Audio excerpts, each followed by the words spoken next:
Welcome to the Survivors of Steve Wilkos the Abuser show. Today, we have a special guest, the one, the only, Steve Wilkos. Oh, it's my pleasure, really. I've been dying to get this off my chest. Well, Mr. Wilkos, we're all ears. Alright, so you know how everyone's always saying, be yourself, be authentic. Well, I took that to heart and did the most authentic thing I can think of. Which is? Well, I've always been a fan of abusing women on my stage, even if they are already victims of domestic abuse. So I decided to abuse a young mother named Samantha Delcamp, who was suffering domestic violence with her 3-year-old daughter Arabella Parker by their battered Jahrid Burgess, even though I promised her I would help her. I berated her for failing to protect Arabella from Mr. Burgess killing the little girl even though Burgess was beating Samantha too, so I re-victimized Samantha by tearing up her polygraph results and throwing the torn up pieces of paper at her even though Samantha passed her polygraph for not abusing Arabella, which all engaged an insane amount of cheers from my audience. So I decided to take re-abusing a domestic violence survivor to the next level. Wait a minute, you re-abused Samantha Delcamp yet again? Yes. Even though I announced to the audience that Samantha passed for not abusing her daughter, and even though Jahrid was the one who abused the child, not Samantha, I needed a new ratings booster, so I changed the narrative to Samantha abused her daughter, even though Jahrid abused both Samantha and Arabella. So I slandered Samantha saying she failed her polygraph for not abusing Arabella, even though I initially admitted she passed.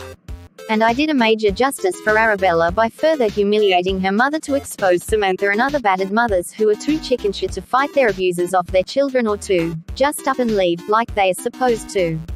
After all, everyone knows how easy it is to escape from a violently abusive relationship. Right? So how did the audience respond after you threw torn up pieces of paper at Samantha despite the heinous physical abuse her boyfriend already inflicted on her? Oh, the audience loved it.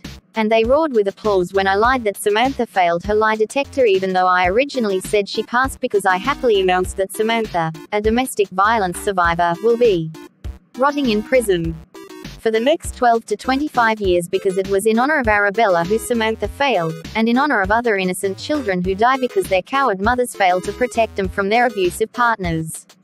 Well, okay, maybe it's more like I did it to overshadow the fact that Amanda Parker, who I support and still support to this day, went to prison for abusing her own daughter with bail set at $75,000, after she hypocritically screamed at Samantha for failing to protect Arabella.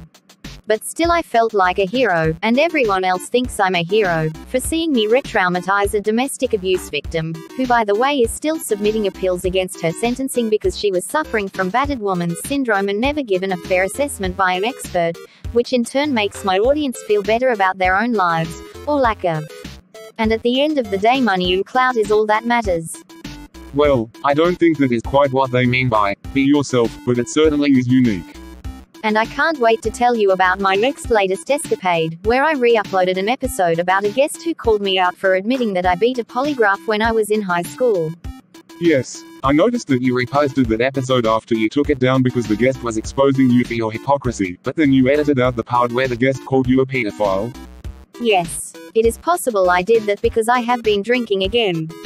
And it very well could be because I am indeed a pedophile. So if you want to learn more about why this very well could be the reason my 2 former wives Rose and Hannah divorced me, be sure to visit the links in the description.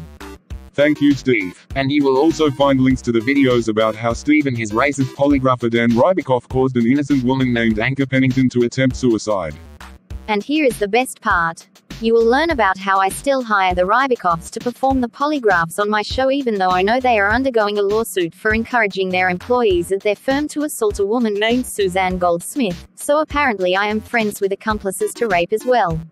My wife and executive producer Rochelle knows about all these things and is doing nothing to stop me. I guess this is why she hides behind the podium the majority of the time and why I called her old and wrinkly.